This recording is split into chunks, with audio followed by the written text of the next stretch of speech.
Këtu është horoskopi e hënë 5 janar 2026 për ju. Mirë se vini në kanalin Horoskopi i Fationit. Dashi. Ju po shtrengoni dhëmbët, do të vazhdoni me situata pune që me kënaqësi do të bëni pa tyre. Sot mund të jeni pak në fund ose të gatshëm të thoni gjëra të pakëndshme. Demi. Në përgjithësi ditë shumë e mirë.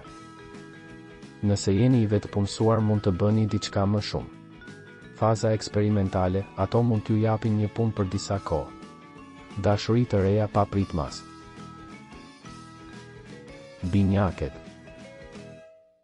Zgjidhni angazhimet dhe mos u lodhni shumë. Ju duhet të merrni disa orë kohë për veten tuaj, të shtyni diskutimet deri nesër që sot mund të shkaktojnë shumë keqkuptime përfundimtare. Gaforja. Mos u lodhni shumë. Më mirë të mos e teproj me polemikat edhe nëse një shgënjim i fundit ka ndryshuar jetën tuaj, vonesa në marrëveshje.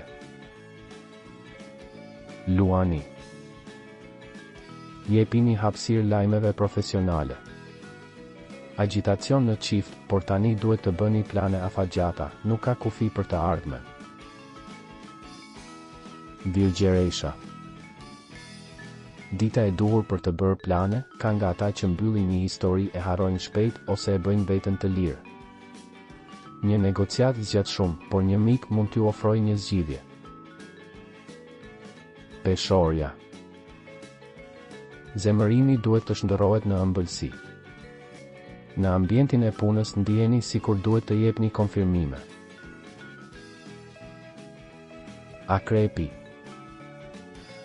Sot një konfuzion i vogël mbretëron suprem. Në sferën profesionale e meta e vetme është se ju vendosni gojën në vendime që nuk ju konkurrojnë. Shigjetari. Mundohuni ta përfundoni këtë ditë në paqe. Situata e punës është e gatshme për një ndryshim. Britsjapi. Ju duhet të harroni një diskutim biznesi.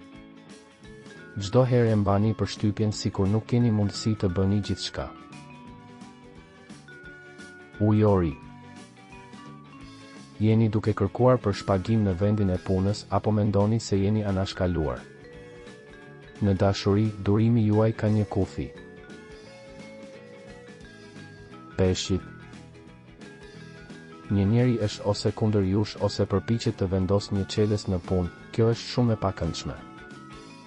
Ka shumë probleme apo mendime që lidhen me punën dhe dashuria shpërblehet. Besimet me një virgjeresh.